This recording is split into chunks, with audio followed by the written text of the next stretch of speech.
Hello loves, I'm Bubblenut and I have so many videos I want to create, but I don't want to create them until I made this video because this video will be the explanation for all future videos. So let's get started. Bubblenut. I have giant dreams and overarching goals for my life in 2025 and beyond. One of my biggest goals is to publish a book for educators and classroom settings, typically K2, that is kindergarten to second grade. I have a degree and multiple certifications in education. I'm currently working in education, and back when I was doing my teacher internship, I discovered there was a book that I really wanted to have for my classroom, but it didn't exist yet. I thought to myself, well, I used to draw a lot before college, and I've taken multiple children's literature classes. Maybe I can write and illustrate my own book. This led me to creating my character, Mr. Pudgy. I could go on and on about Mr. Pudgy, who he is, what he is, the impact he's meant to have, but for now I am currently posting weekly webcomics on Webtoon titled Mr. Pudgy's 4-panel comics, just so I can practice illustrating him to prepare for the big day when I finally illustrate the book that he's in. Also, I don't plan on stopping there. I have multiple children's books ideas I want to publish and illustrate. I just have so many ideas that I think would just make heartwarming stories and just spread joy to the classrooms, just like how I experienced when I was younger, and I really want to inspire kids to read more. And I'm also hoping that these books that I create can also give educators, parents, siblings, anyone who's reading my story with their favorite person, the same heartwarming feeling that you experience when you're reading something that brings you absolute peace and happiness. I want my stories to inspire you to find happiness in each moment of your life, the beauty you contain with each movement, and discover ways you can convey those feelings to others. As you might have picked up on with illustrating and writing, I'm an artist and I share many artist dreams. For example, I also want to open my own art shop. I have a few things I'm passionate about doing. For example, I want to make my own blind boxes, I want to create stationery items, and I also want to make cute clothing such as embroidered sweatshirts. Looking at, using, wearing, and owning cute items helps me get through my day, and when I own something created by someone that I'm inspired by, it inspires me to keep working hard as well. And if I can be that person for you, I would love for you to own something that I made with my own hands.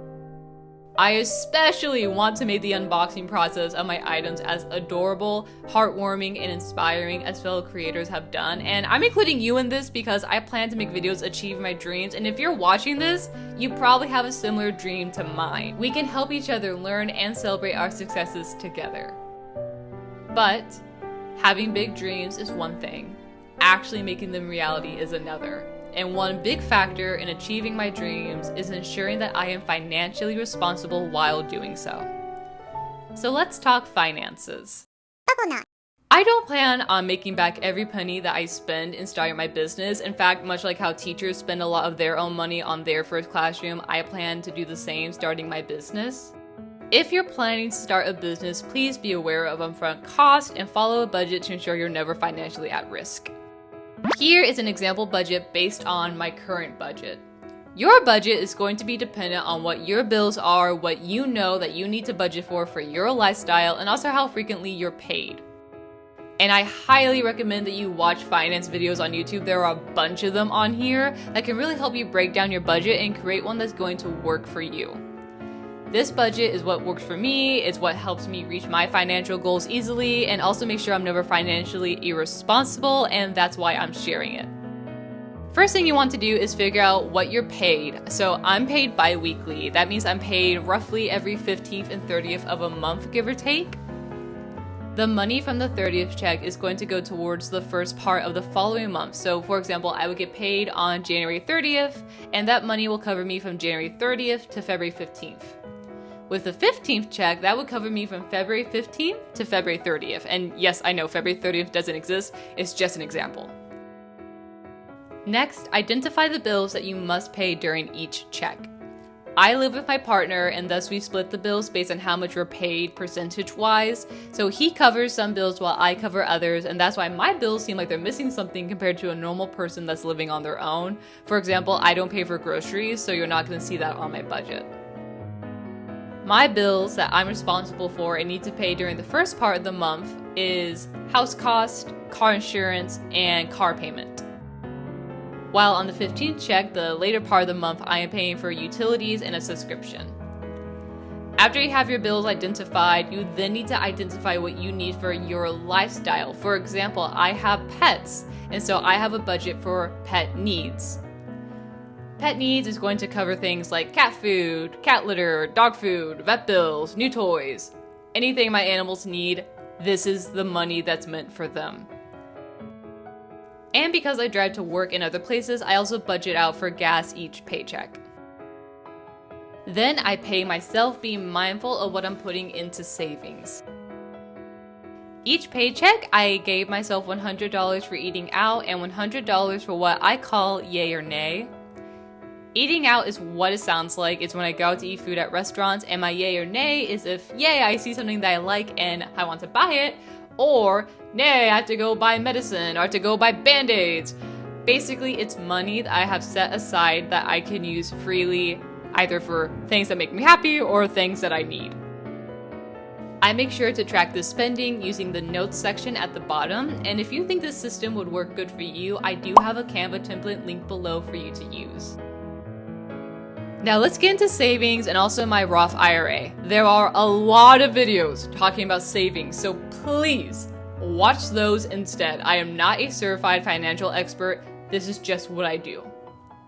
So let's get into it. I do have a retirement plan through my employer, but I still like to have a Roth IRA just for extra comfort that I will have the money I need when I retire. A Roth IRA is a retirement savings account that we can contribute taxed income into and invest it into the stock market. Our money will be making money on its own while it's in the stock market, and then once we're around 60 or so, we can withdraw money from the account without being taxed on the money gained. Thus, it's a great option for those who want that extra comfort, and I believe everyone should start one as soon as they can. Now on to savings. With this example paycheck, I am putting in about $800 into my savings each month. The reason I am saving so aggressively is because I want to build an emergency fund before I transition into using a high-yield savings account. Let me explain the emergency fund first. An emergency fund is money typically about 3 months of your necessary spending saved away in case any tragedy happens. Most people say it's if you lose your job, you can still have your normal livable income while you're searching for a new one. For me, it's more so I need to do a car repair or something in my house breaks down, or I need to replace a really expensive appliance. That money is there for me to use. In order to really keep myself accountable for creating my emergency fund, I actually made this really cute scrapbook poster where basically I have emergency fund goals. Every $500 that I reach, I am allowed to purchase a $100 reward. For example, I love blind boxes, and I realized that would be a really good way to motivate myself to doing my savings goals and also ensure that I don't buy more than I save.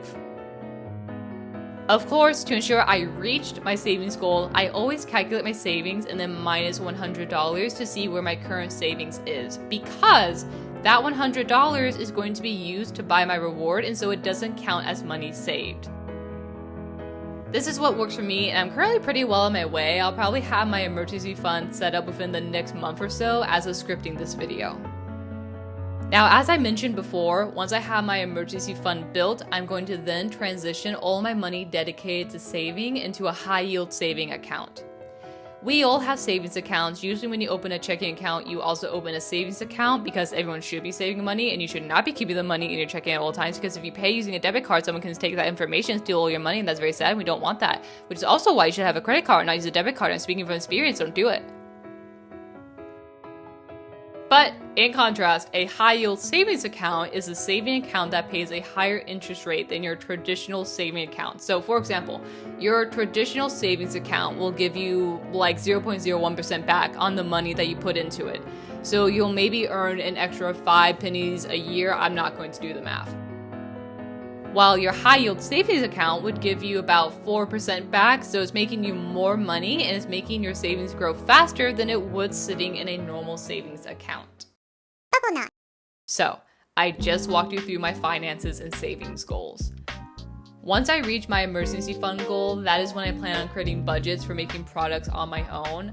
I have huge product dreams. Again, I want to make stationery, clothing, blind boxes, all kinds of items that are meant to bring a smile to your face, but I know I am not currently prepared to do so right now. What I can do is start small with print-on-demand products. It's the easiest way for me to start because I can still fully design and create a product I love without having to invest in the manufacturing equipment and shipping tools necessary to get the product to you. So that is my step 1 in this products chapter, make products using Printify. I plan to record a video and upload the entire process once it's completed, and if I have that done, I would have it linked below.